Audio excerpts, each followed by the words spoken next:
All right, guys, welcome back to another team preview. The Detroit Lions are on the board today. And if you're here for the first time, don't make it the last time. We're going over all 32 teams, maybe talking about all fantasy relevant players for this upcoming season. This is going to be a preview. This is a preview of what we can expect to see from this team and then from every other team as well. Sorry, I got this trying to get that all dialed in. That was a little big there at the bottom.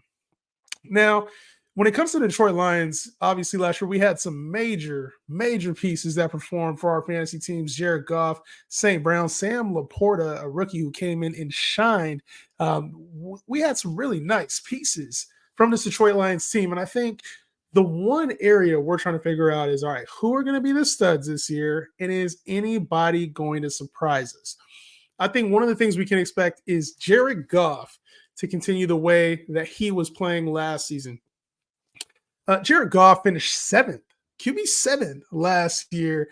And this is two top 10 back-to-back seasons now for Jared Goff. It's like, this isn't the guy, we're just throwing him away for Matt Stafford. Like, he's actually become something fantasy-wise for our teams. And where do we always put Jared Goff? In the middle QB2 rounds.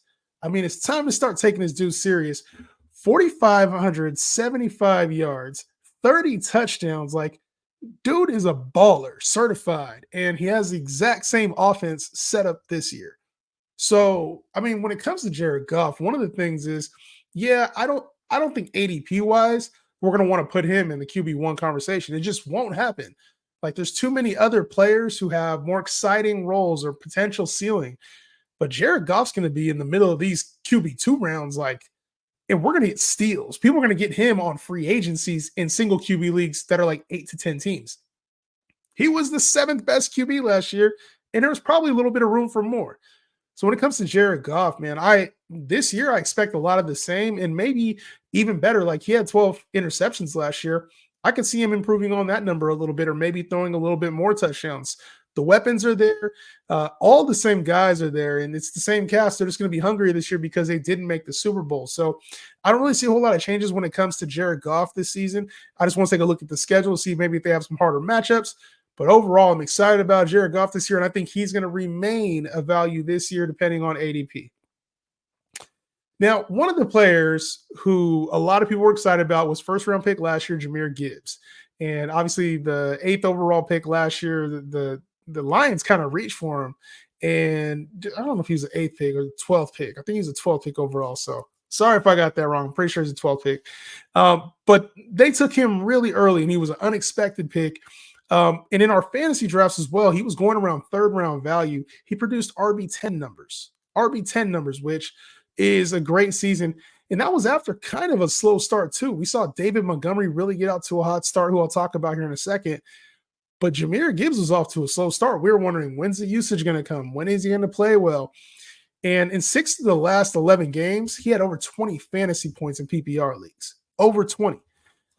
This is a guy who almost cracked 1,000 yards rushing. He had 945 rushing yards, 10 rushing touchdowns, 52 receptions in the passing game. Dirty work for my guy Jahmyr Gibbs. And this is pretty much, a lot of this was after week 7. There was concerns early, like, are they going to use him in the red zone? Is it going to be Demont specifically in the red zone? And he kind of put all that to rest once David Montgomery got hurt. They gave him a bigger workload, and he took it and ran with it. So we're looking at Jahmyr Gibbs now. This is a top 5 back in redraft. I don't care how you flip it. Some people are going to take him number, maybe 2 is about as high as he would go, right after Christian McCaffrey. But he's in the conversation with Breece, Bijan Robinson, Saquon Barkley. That's kind of the territory, I'd say, for Jahmyr Gibbs. And there's some people that have him probably the best back of those, which I have. I don't have him there, but I don't have a problem if you got Jahmyr Gibbs high, because he offers a nice, very nice, safe PPR receiving floor. Like, PPR wise, dude's going to be a baller. And we saw the best of him after week 7. I can't imagine what this looks like moving forward. I still think it's a committee. David Montgomery is still going to be a part of this backfield, but the Lions drafted him early for a reason. So I'm all in on Jahmyr Gibbs having a very nice season this year. Hopefully he stays healthy, and hopefully we see somewhere around the 75 catch marker, which would make his value go crazy. If they still use him in the red zone like they did last year too, it's going to be a problem. All right. David Montgomery was also on a really good pace last year to begin the year. He finished RB 17, but I mean, it was a really crazy start for him. Got off to a very hot start. He had over 1,000 yards last year, 1,015 yards, had 13 touchdowns. And that was kind of, he missed some time through the year. He dealt with the emergence of Jahmyr Gibbs later in the year, and it did not affect his value at all. Once he was on the field, I mean, he was scoring a touchdown, it felt like every single week. So David Montgomery, I think he's still going to keep a very similar role. I don't know that we see maybe the same rushing that we saw from him early on, but he's definitely going to have a role. He's definitely going to have those spike weeks, and there's going to be a time where he scores 2 to 3 touchdowns in a game. I think it's more of a complementary role this year. In the first 7 weeks of last year, David Montgomery was the feature guy, right? And then it kind of was Jahmyr Gibbs as the backup. We saw that flip in the second half, and that's kind of where I think things go this year. So David Montgomery, who was a value in drafts last year, he probably belongs outside the top 25 backs this year. Let's see where the ADP shakes out over summer. And that's where I'd imagine he'd be, probably in the 25 to 35 range. So let's see how ADP shakes out this summer. But David Montgomery would be really touchdown dependent this year. But I think he has a few monster games in his repertoire. All right, let's get to the receivers now. And there's not on this team, there's not a whole lot of like depth fantasy wise. There's not a lot of fantasy relevant players, but one player who is definitely fantasy relevant and will be a top option in fantasy is Amon-Ra St. Brown, who had a career year, 1,515 yards, finished as the wide receiver 3 overall, 119 catches, 10 touchdowns. This is back to back now, top 7 seasons for St. Brown. Back to back now. I mean, you got to call it what it is. This dude is an elite fantasy receiver, Jared Goff's favorite target, and Dan Campbell likes to get him involved. This is as safe as it gets when it comes to receiver. All you're worried about is injury. He's young, he's in his prime, paired with a quarterback. The team has weapons. They were still finding him last year. He's a focal point of the offense. They just signed him to an extension. This is a player you want to draft early. So when it comes to receiver, he's going to be a top 5 receiver this year. I have no doubt in my mind he'll be selected in the top 5, maybe 7. But if you're getting him anywhere outside the top 5, it's going to be a steal. I mean, you're talking like Justin Jefferson, Jamar Chase, Tyreek Hill, CeeDee Lamb. That's the value you get with St. Brown, who had, like we said, 1,500 yards and 10 touchdowns. Like that's the season you want out of those guys, even if they miss a couple games. St. Brown belongs high on draft boards. He belongs in the top 5 conversation, if you're asking me. So outside of those top 4 that I just mentioned, I don't really see a reason why you're not putting St. Brown right up there, right behind those 4. And to be honest, he could probably move a couple of those guys out the way, depending on the draft and depending on your settings. So I'm in on Amon-Ra St. Brown. I haven't always been there, just to be honest with you. Like coming into Detroit, he had that good second half of that rookie year. And I wasn't sold. And then last year, even I wasn't completely in on him being a top 5 option in fantasy. It's like, nah, dude's the real deal, and he definitely deserves it. This team loves him, and they find ways to get him the football throughout the course of the season. The player we didn't see get involved, and this was also a high first-round draft pick, Jameson Williams. Now, Jameson Williams, they traded up for Jameson Williams. They were really high on him, ran a nice 40 time, came off an injury out of college, and we didn't, that rookie year, we didn't see a whole lot. Then last year, he got suspended for a couple games, ended up getting some of those games back reversed, but he finishes the wide receiver 82. And I think he would need a major leap this season in order to be fantasy relevant. He only had 354 yards last year, 2 TDs. But I could see him being of value this year, just depending on where he goes ADP-wise. It's going to be hard to fully trust him based off of his past, right? He hasn't really shown it. He showed us in like the playoffs and, when they were making their run late in the year, he got a little bit more involved. But this is a big play guy. We've wanted to see like longer touchdowns. He has decent size. The speed is awesome. Hasn't translated to fantasy points. I think he'll be an inconsistent option, but we see a lot better version of Jameson Williams this year.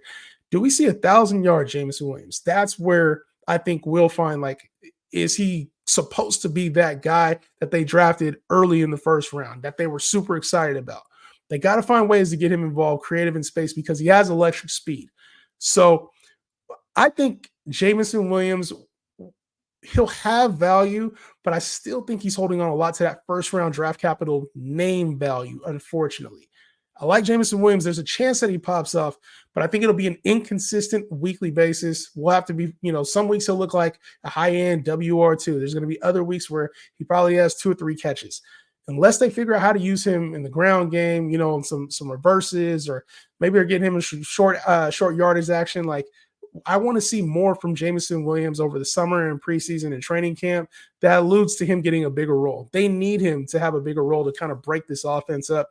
And for our fantasy teams, it'd be really, really nice to see him doing more when it comes to his route tree and getting more involved in the offense. All right, and then last we got to talk about Sam LAPORTA. Finishes a tight end 1 last year. Congratulations if you drafted Sam LAPORTA last year, because he had a phenomenal rookie campaign. 86 catches, 889 yards, 10 touchdowns on 120 targets. I didn't even know there'd be 120 targets available for him. And, that was with a couple guys on the sideline to start the season.